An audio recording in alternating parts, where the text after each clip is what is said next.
Viva a professora Sandra Dias Fernandes, é professora de Relações Internacionais na Universidade do Minho e é uma observadora atenta da Rússia e daquilo que se passa na Rússia e neste caso da Ucrânia. Estamos com 8 meses de guerra. O que a surpreendeu mais ou surpreende neste regresso da guerra à Europa e nestes 8 meses? Olá, Jorge.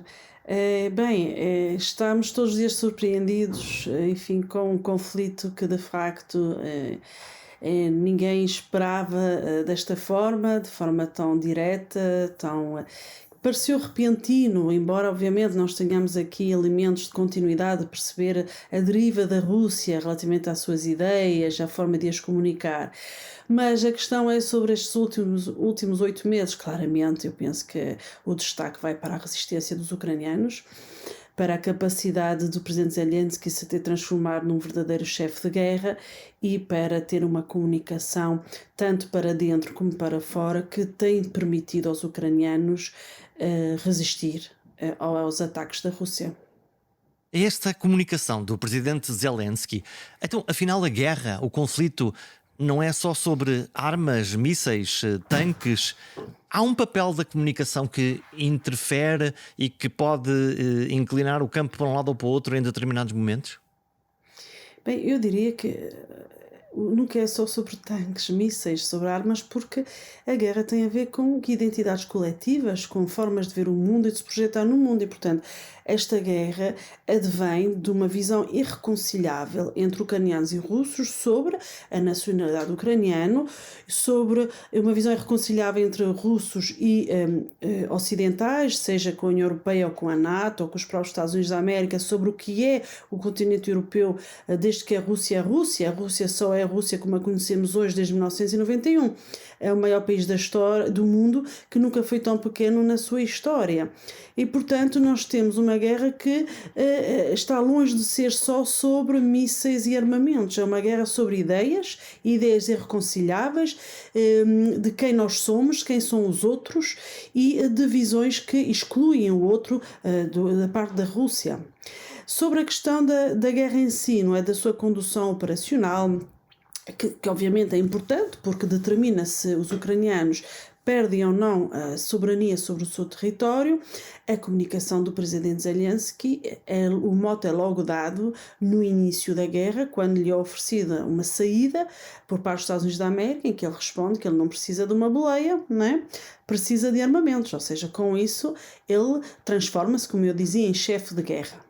E isso tem sido fundamental e tem colhido a admiração, enfim, uma admiração transversal sobre aquilo que a Ucrânia é como nação. Em termos de comunicação, nós podemos olhar para estes dois homens. Por um lado, Zelensky a dizer: eu não estou para fugir, eu estou para resistir. Se me querem ajudar, ajudem-me com armamento, com resistência, com informação, com o que for. E por outro lado, Vladimir Putin, sempre escondido no seu palácio, quase sempre ele sozinho com uma câmara, ou então com mesmo os seus ministros lá longe, naquela mesa muito comprida. O que é que eles nos Nós dizem? O que é temos, que nos diz Putin com esta distância? bem, eu acho que Putin de facto coloca-se numa figura muito patriarcal e daquilo que na verdade era a função dele, que lhe permitiu, aliás, obter níveis de popularidade como teve até recentemente por parte da opinião pública russa, no sentido de ser de facto um patriarca, alguém que vinha assegurar aos russos uma certa normalidade no seu dia a dia. Em troca disso, ou seja, uma figura de um patriarca que vinha oferecer aos russos a possibilidade de levar um dia a dia, enfim, uma segurança para si próprios, para a sua família. E isso, aliás, ele quebrou isso, não é? Quando anunciou a mobilização geral e parcial, que na verdade potencialmente é uma mobilização geral da população, e portanto essa figura de facto que a nós nos parece, enfim, extremamente ultrapassada do ponto de vista daquilo que Zelensky, não é? Um homem mais novo, não é? Que utiliza as redes sociais, que comunica para todo o mundo, inclusive nas Nações Unidas, à distância, um Putin mais recatado, com uma forma forma de comunicação muito estática e, aliás, referia, não é? Enfim, os planos fixos, não é? Mas também, enfim, estou-me a recordar da sua alocução, uma das suas alocuções recentes, por ocasião da questão das anexações, em que até aparecia um conjunto de telefones, uma série deles por trás dele, junto às bandeiras, enfim. Até nesse aspecto muito pouco sofisticado, não é? Um bocadinho à imagem daquilo que a gente vê neste momento, daquilo que é o desire das Forças Armadas russas. Isso é uma surpresa. Umas super forças armadas, teoricamente muito bem organizadas, tecnologicamente bem equipadas e treinadas, e que subitamente, aparentemente é essa a questão, em 8 meses, o objetivo de em 3 dias nós acabamos com esta guerra, está a transformar-se num pântano. Lembrando o Afeganistão, por exemplo, lembrando o Vietnã no caso dos Estados Unidos. O que é que aconteceu aqui? Foi só a feroz resistência ucraniana? Ou há outras coisas que ainda não conseguimos ver neste momento e que mostram como é que um super exército, afinal, se está a mostrar incapaz de levar a cabo a sua missão? É interessante a forma como colocas esta questão, Jorge, do poderio bélico russo, porque mostra que a forma como coloca a questão foi alimentada por uma certa comunicação, porque não é de Uma toda a realidade. propaganda? É uma Não é de propaganda, toda. isto é, nós Não, ficamos a não diria. acreditar que isso será assim? Não. Eu acho que isto tem mais a ver com algo enfim, porque enfim, esta situação tem responsabilidades partilhadas. Obviamente que a responsabilidade do ataque da Rússia à Ucrânia é a responsabilidade da Rússia. A Rússia é que tomou a decisão de resolver as suas questões identitárias, a sua projeção de poder dessa forma, mas a forma como se lidou com a Rússia desde o fim da Guerra Fria tem responsabilidades partilhadas. E a visão da Rússia como uma espécie de bicho-papão ameaçador é algo que já é alimentado, nomeadamente em termos de comunicação política, desde o século XIX. Porque quem estuda a Rússia sabe que as Forças Armadas russas não eram nenhum super exército, de todo.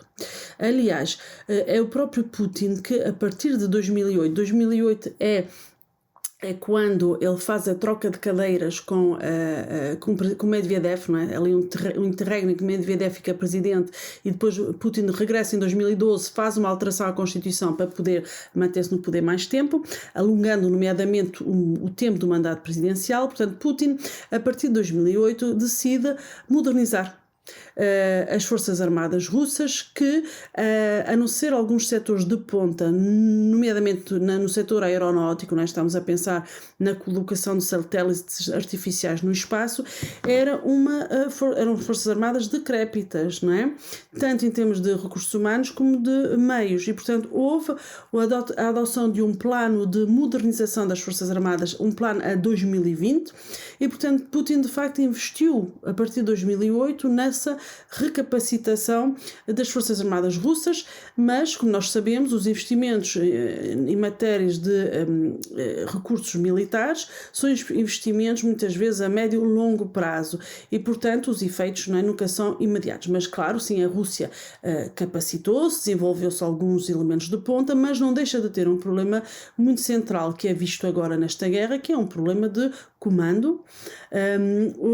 Quando falamos de Forças Armadas russas, não estamos a falar só do exército russo.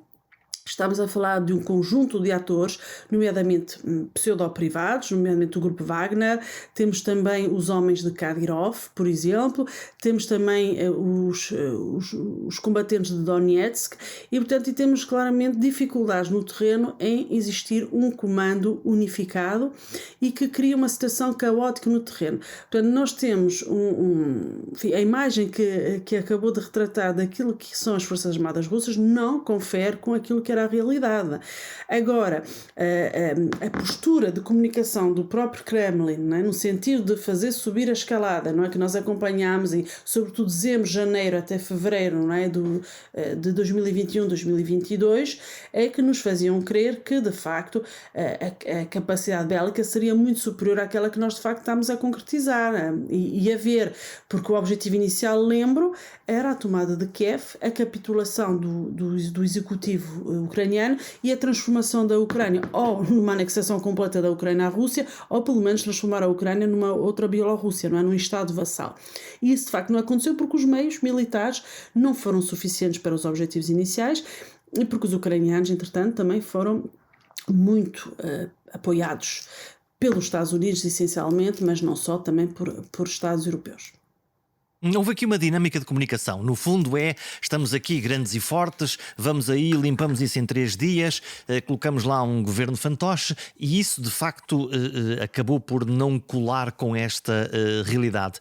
É essa a força que a propaganda, no sentido de suporte a uma ideia política para se cumprir, podia ter, lá está, por um lado funcionado, e agora temos o revés da medalha, que é, afinal, essa promessa não foi cumprida, e portanto, quer o exército, quer a ideia política, quer as ameaças mais ou menos implícitas não funcionaram porque geraram resistência. Saiu o tiro pela culatra. O que é que aconteceu? O que é que aconteceu aqui? Claramente, podemos dizer de forma muito taxativa que Putin perdeu. Portanto, face aos objetivos iniciais e os objetivos comunicados, o Putin perdeu. Não há qualquer dúvida sobre essa dimensão. Agora, não significa que Putin perdeu a guerra toda ou vai perdê-la, não é? O que é que significa ganhar numa circunstância dessas? Nós percebemos que os objetivos vão sendo redesenhados à medida da condução operacional da guerra, até do próprio lado ucraniano. Recordo que os ucranianos começavam por dizer que queriam a paz e, entretanto, o objetivo mudou para a vitória. Os ucranianos neste momento têm como objetivo político recuperar a integridade total do território, o que significa que Incluindo a Crimeia. recuperar a Crimeia, o Donbass, não é? Ou seja, tudo aquilo que os russos ocuparam na guerra que na verdade já começou em 2014, não é? E nós O estávamos que é aqui interessante, distraídos do nosso lado, não é? Nós aqui na Europa sempre olhamos enfim, com algum distanciamento, quiçá até com alguma displicência para 2 coisas. Em primeiro lugar, para não ter essa noção aguda de que havia uma guerra na Europa desde 2014 e, por outro lado, ignorando algumas preocupações legítimas de segurança por parte da Rússia. bom, recordar primeiro que o conflito de 2014, iniciado em 2014 pela Rússia, nunca foi assumido como internacional por parte da Rússia, não é? Porque a Rússia sempre negou que tinha lá, não é, soldados, eram os pequenos homens verdes, não é? Nomeadamente do grupo Wagner. Portanto, a Rússia sempre negou que era um conflito internacional. Portanto, a Rússia sempre vendeu a ideia, não é? Comunicou a ideia que era uma guerra civil, ou seja, que eram legitimamente ucranianos do leste, não é? E da Crimeia, que já não queriam fazer parte da própria Ucrânia. Esta narrativa foi completamente alterada pela guerra atual e até dizer também isso é interessante em termos de comunicação. No momento atual nós temos internamente na Rússia muitas vozes que criticam abertamente o comando militar e, portanto, tudo aponta para o facto de Putin provavelmente escolher 2 bodes expiatórios: o ministro da Defesa, Shoigu, e o chefe de Estado-Maior, o general Gerasimov. Portanto, tudo aponta porque neste momento há abertamente muitos flancos a criticar a liderança militar. Porque Putin, em termos de comunicação, precisa de uma saída. Um homem como Putin não tem outra alternativa senão a vitória. E para poder apresentar uma vitória neste momento, percebemos que a situação é complicada, sobretudo quando internamente também já há, não é, digamos assim, uma certa... O que é interessante neste momento na Rússia, parece que atores-chave, não é, nomeadamente oligarcas, estão a perder o medo. Prigozhin, que é conhecido como o cozinheiro do Kremlin, foi quem fundou, não é, o grupo privado Wagner, em relação ao qual ainda o ano passado Putin afirmava, enfim, com as letras todas, que não tinha nada a ver com as Forças Armadas Russas, com o Kremlin. Veio abertamente numa entrevista há dias, foi no mês de setembro, falar da fundação do grupo Wagner e dizer que com certeza o grupo Wagner atua para defender os interesses do Kremlin, ou seja, contradizer publicamente algo que o próprio presidente Putin tinha dito. Isso demonstra um oligarca oligarca desses, não é? Como eu dizia, conhecido como o cozinheiro de Putin porque fazia um serviço de catering para o Kremlin nos anos anteriores e transformou-se num dos oligarcas muito próximos de Putin. Uma pessoa como Prigozhin não ter medo de vir a público numa entrevista também mostra até que ponto é que temos aqui elementos transformadores da própria, enfim, da própria liderança da Rússia, ou pelo menos da forma como ela agora vai ter que ser exercida relativamente a esta guerra. Há claramente uma tensão. Acabou de falar quer de Shoigu, que é Ministro da Defesa, quer do Chefe de Estado-Maior das Forças Armadas, quer de Putin. Ora, neste triângulo estão os homens que têm que estar de acordo para o lançamento de uma arma nuclear. E esse tema apareceu antes da guerra, apareceu no início da guerra, volta a aparecer agora, desde a ameaça da Grande Guerra até... não, isso é só uma coisinha, é só uma arma tática num sítio localizado. Quão sério é que nós temos que levar estas palavras e esta ameaça num Putin que aparentemente está a ficar com cada vez menos opções enfim, de ganhar qualquer coisa? A questão nuclear tem vindo a ser recorrente nesta guerra. É, aliás, sempre utilizada por Putin como um elemento psicológico, não é? De criar medo, não é? Para obter, não é? O seu objetivo, e no caso o seu objetivo é fazer ceder de alguma forma, não é, os ucranianos e os seus apoios para chegar à mesa das negociações e, enfim, o objetivo seria um cessar-fogo e um novo mapa da Ucrânia. Só que para os ucranianos isto é inadmissível. Eles estão num momento contra-ofensiva que até as 4 regiões que foram anexadas estão a conseguir por dentadas, não é, recuperar parte do território, sobretudo visível em Donetsk e em Kherson. E, portanto, esta ameaça nuclear, penso que foi muito importante aquilo que o presidente Biden disse há uns dias atrás, não é? Ele comparou o momento atual ao momento da crise dos mísseis de Cuba, que teve lugar em 1962. Para os nossos ouvintes que não estejam familiarizados, foi o único momento na história mundial em que estivemos mais perto de um apocalipse nuclear. O que é um apocalipse nuclear? Na altura era a União Soviética utilizar o armamento nuclear contra os Estados Unidos, ou vice-versa, os Estados Unidos contra a União Soviética, e para não estar aqui a passar muito tempo sobre a crise, mas é uma crise de facto que levou a humanidade à beira do abismo, não é? E desde então... Trata-se da crise em que a Rússia coloca em Cuba mísseis nucleares e há um ultimato dos Estados Unidos que é ou retiram os mísseis daí ou então há um conflito aberto entre as duas superpotências e, portanto, seria implicitamente um conflito nuclear. Trata-se da crise em que a URSS, não a Rússia, a União Soviética, tem o projeto de colocar mísseis nucleares em Cuba, já tem lá os silos colocados, estão os mísseis nucleares em navios a caminho de Cuba para serem colocados nos silos, e estamos a falar de mísseis que atingiriam uma grande porção do território americano, e os Estados Unidos então lançam um ultimato porque para eles é inadmissível, tão perto do seu território, a instalação de mísseis nucleares que atingiria facilmente a Flórida, a Louisiana, enfim, aqui um raio bastante grande, mísseis de médio alcance. E, portanto, os mísseis não chegaram a ser colocados. Os mísseis, portanto, na altura o dirigente Khrushchev ordenou a meia volta dos navios da União Soviética que regressaram à União Soviética.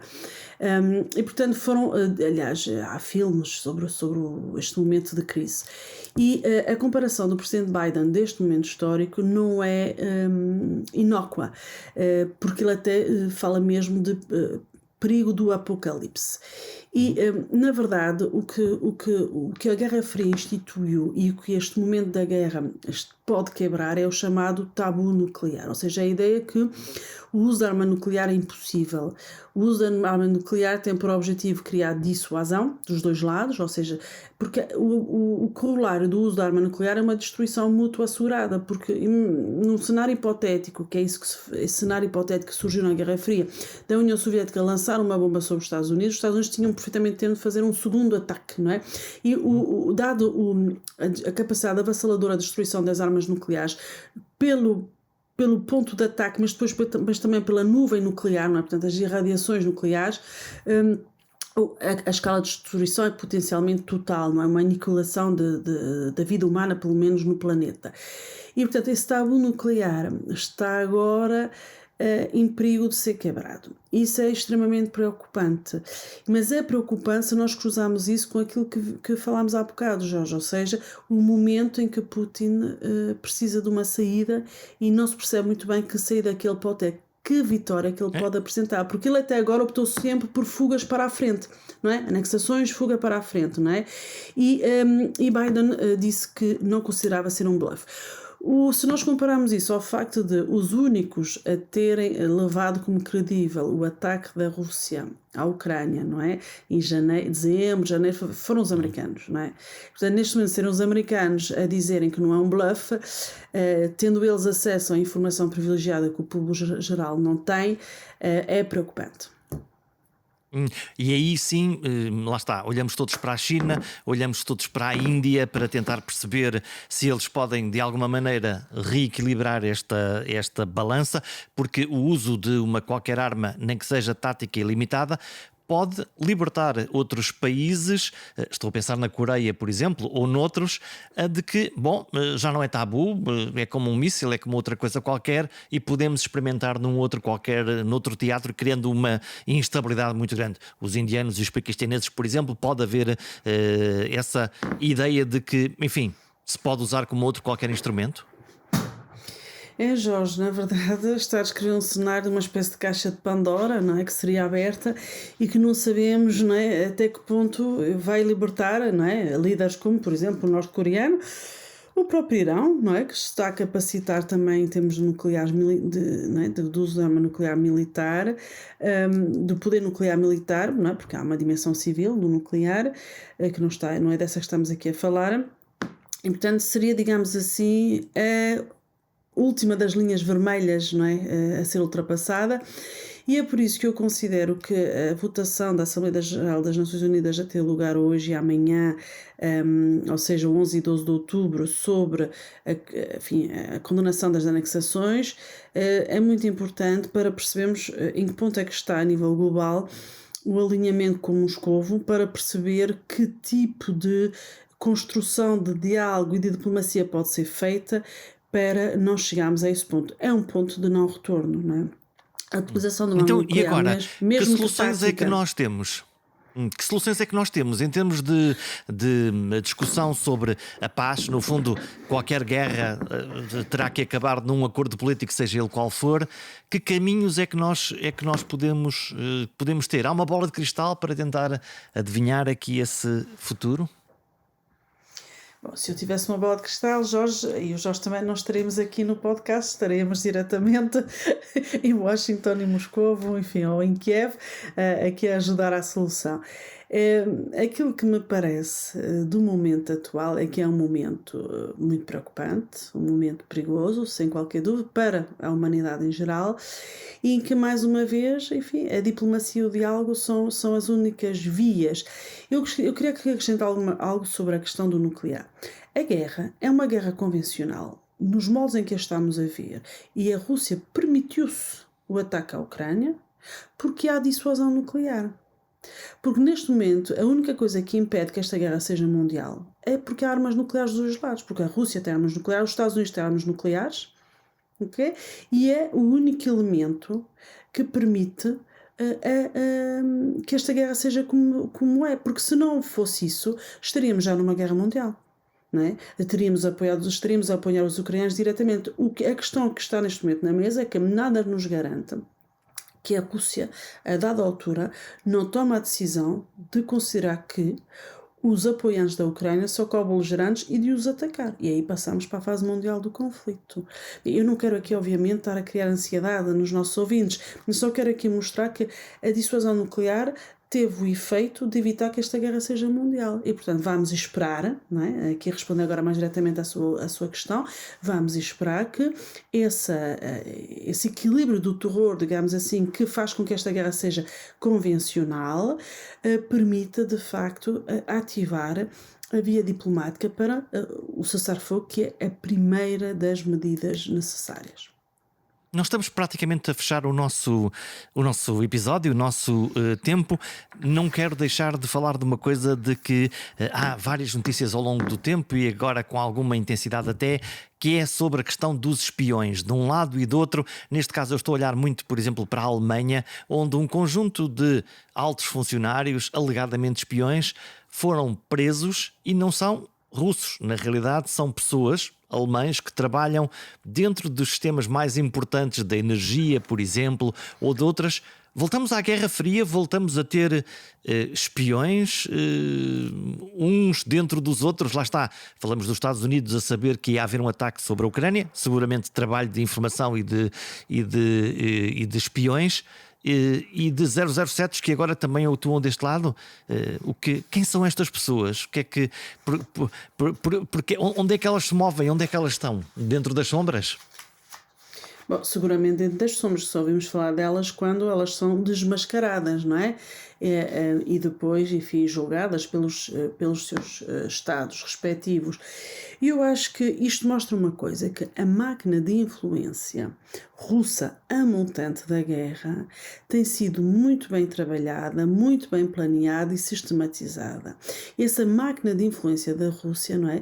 Porque essas pessoas não são só espiões, são também agentes de influência. Por exemplo, aquilo que hoje foi completamente deitado por terra por esta guerra, são as opções da política energética alemã e europeia, não é? O contrassenso, não é, de estarmos tão dependentes da Rússia, em altura em que já se percebia a deriva da Rússia e a Rússia deixar de ser europeia, deixar de ser cooperativa, não é?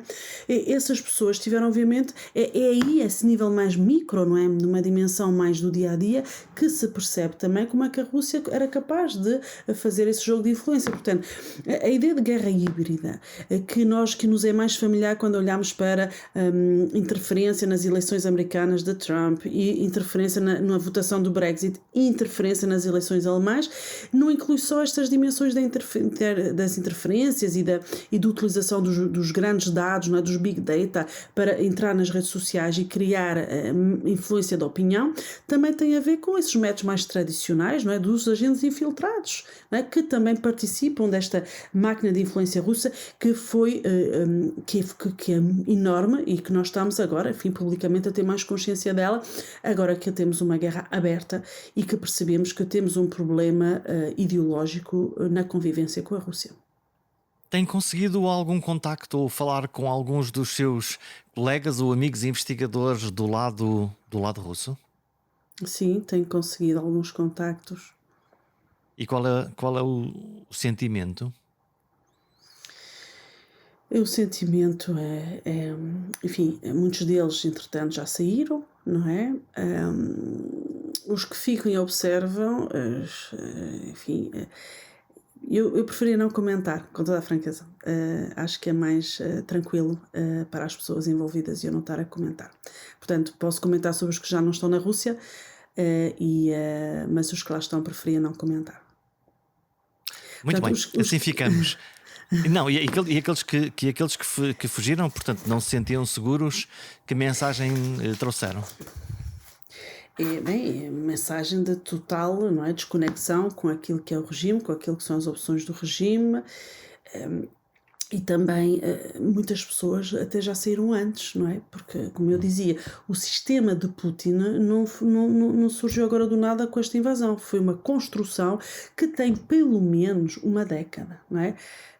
Agora, não é? O comum dos mortais, não é? O cidadão comum está a perceber-se, não é, disso, mas na verdade, não é? É um sistema que já vem sendo construído, não é, uma verticalidade do poder e um sistema autoritário muito fechado, com um estado policial e de segurança muito forte, não é? E que os colegas já viviam, sobretudo nas ciências sociais. Professora Sandra Dias Fernandes, muito obrigado por este olhar sobre o nosso mundo, sobre aquilo que se passa na Rússia, o que se passa na Ucrânia e que nos afeta a todos. Muito obrigado.